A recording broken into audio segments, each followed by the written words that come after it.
My boss had a talk with me earlier in the year about my hours after I got my promotion. I went from 9 to 5 to 9 to 6 apparently, and I didn't know, so I continued to leave at 5 PM as usual. He said that it was in my employment contract that I signed when I took the promotion. I went home, read it, and it said 10 to 6 PM with an hour lunch. For the past 8 months have been coming in at 8:30 and having 30-minute lunches. I was kinda annoyed that ours didn't point out that I was now entitled to an hour lunch. In retrospect I should have read through everything, but really though, does anyone expect their lunch time to change like that?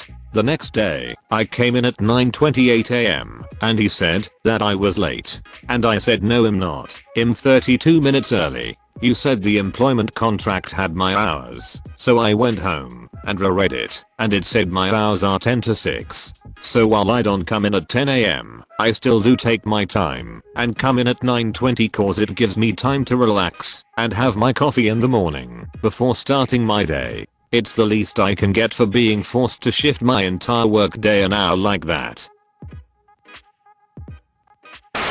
Been a while since I have had a story. Nice to be back. I work in security and have been for years. A common practice is to complete a report of what happened during your time. I specifically work in patrols. Basically you go from location to location checking on each site. After each site you write what you did at the location. I have 40 sites to watch over every night. For this reason things tend to get very copy-paste. Most locations require the same thing. Check exterior, checking stairs doors damage. You get the point. I got a new manager who is disconnected with how patrols work. He wants us to make unique entries into every single log. When I mean unique I mean none can be close to similar. So if I state I patrolled the exterior of a building, I can't use that phrase for any of the other logs. You can see how that could cause me a lot of problems and is a massive time waster. After about a week of being borderline harassed and threatened to make each log 100% unique or else, I decided to go on the malicious mode. We have so much to look after. We have thick binders giving detailed information for each site and what's required of you. Site orders. Every time I would complete a site I just copy pasted all the information into the log. Each log has a small window that you could put 50 words into before it becomes overwhelming to read. Each log I posted had no less than 500 words directly from the site orders. After my first day doing this, I expected to walk in and get yelled at. However, nothing happened. I got no emails, no talking to, zero reaction. However, I still hear that other security officers are still getting chewed out. I decided to see how long I can get away with this. 2 months later, and still no one says anything, not a word. We have quarterly meetings to talk about accidents, how the patrol group is doing, what's going wrong and what's good. The manager, the first thing he brings up is the logs and how almost everyone is failing. How we all should know better. You're not kids. I shouldn't be holding your hands. The only adult in here besides me is Opus. I look up at him and his smile was almost disturbing. He then shows a log I wrote up. He begins to talk about how everyone should be like me. How no one deserved to work here but me. The looks I was getting from everyone was brutal. He talked for about 20 minutes constantly using my name. He would have kept going, but I interrupted him. I asked why he called me out and how inappropriate it was for him to do so. He looked at me and said only children interrupt someone when they are talking. I told him that he has a strange obsession with children and he needed to get help. The room was dead silent for a solid 30 seconds as we made direct eye contact. I then turned to the group, telling them that I have been copy pasting my report for the last 2 months. I told them that I just copy pasted the site orders over and over again. The manager's face started getting real red.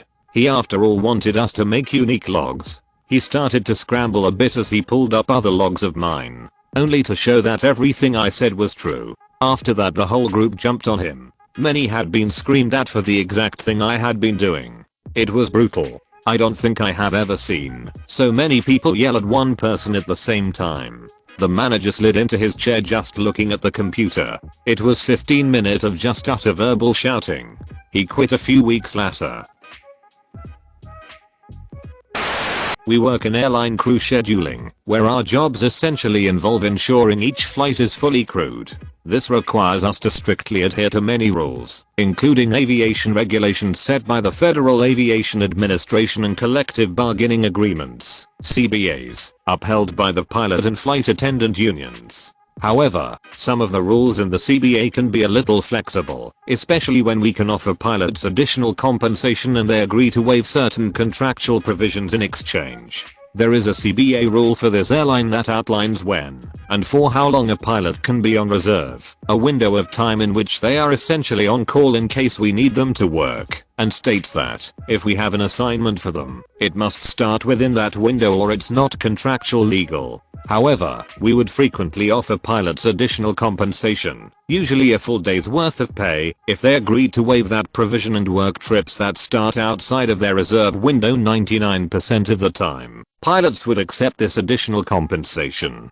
Very rarely, in extreme circumstances, we could offer even more pay, sometimes up to 200%, and only if the flight would otherwise be cancelled and cause expensive operational disruptions. I should point out that, while most pilots are fantastic to work with, a certain percentage of them are very arrogant and entitled. It's an attitude that frequently occurs in the pilot population. I don't know why. I've worked in the industry for many years and the same personality tends to appear quite often, more so at the regional airline level, less so in major or legacy airlines. Anyone else who has worked with pilots before can attest to this. The arrogant attitude is especially pronounced towards crew schedulers though, because we get to be the bad guys and make them go to work. This story concerns a pilot with this attitude, a personality, who was on reserve. We had a 4-day trip starting in Detroit, DTW, that we needed to find a captain for, but we did not have any DTW-based reserve captains that were legal to work it.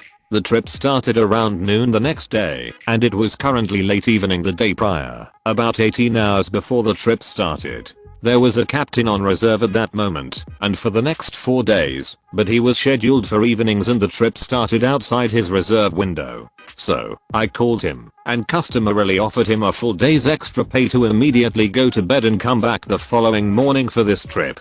He flat out refuses my offer, and then proceeds to tell me I should offer him 200% for the entire trip instead. So basically 4 days of extra pay. I explain that it is against our procedures to offer that much extra pay just to show up early, and even so we would have to offer that level of compensation to other pilots in seniority order first. He adamantly and rudely proclaims that there is no way he is going to work an illegal assignment unless he gets 200%. I say okay and hang up. At that point, I came up with a brilliant plan. I look up our airline's flight schedule and find out there is a late flight leaving soon to go to Tampa, TPA, and a flight the following morning that operates from TPA back to DTW. So, I rebuild the open trip with all the same flights as before, except now it is a 5-day trip that begins with these 2 flights as deadheads. A deadhead is basically a flight that the pilot does not operate. They usually ride with the passengers or in the cockpit jump seat. So he would fly as a passenger to Tampa, stay in a hotel, then fly as a passenger back to DTW just in time to work the flights I had previously asked him to work. The new trip was completely legal per the CBA, and it now started comfortably within this captain's reserve window. So, I assign it to him, and call him back. He, of course, is not happy about it. He asks me to change it back, and agrees that he will now take the extra day of pay, but I decline. The trip is legal now, and I don't need to change it, or offer any extra pay for him to work it. I then ice the cake a bit. I humbly and calmly offer to let him deviate off the scheduled deadheads, which normally means the pilot will not take the deadheads, and will instead find their own transportation to the city from which their first operating flight departs, which, in this case, is his home city. I did the math later, and I found that, even if he did not deviate, the cost of a non-revenue seat on both flights, and paying for a hotel in TPA amounted to less than a full day's pay at his pay rate. There was no additional pay for the longer trip either, since he was getting paid for each of the 5 reserved days anyway. My MC actually saved the company a little money.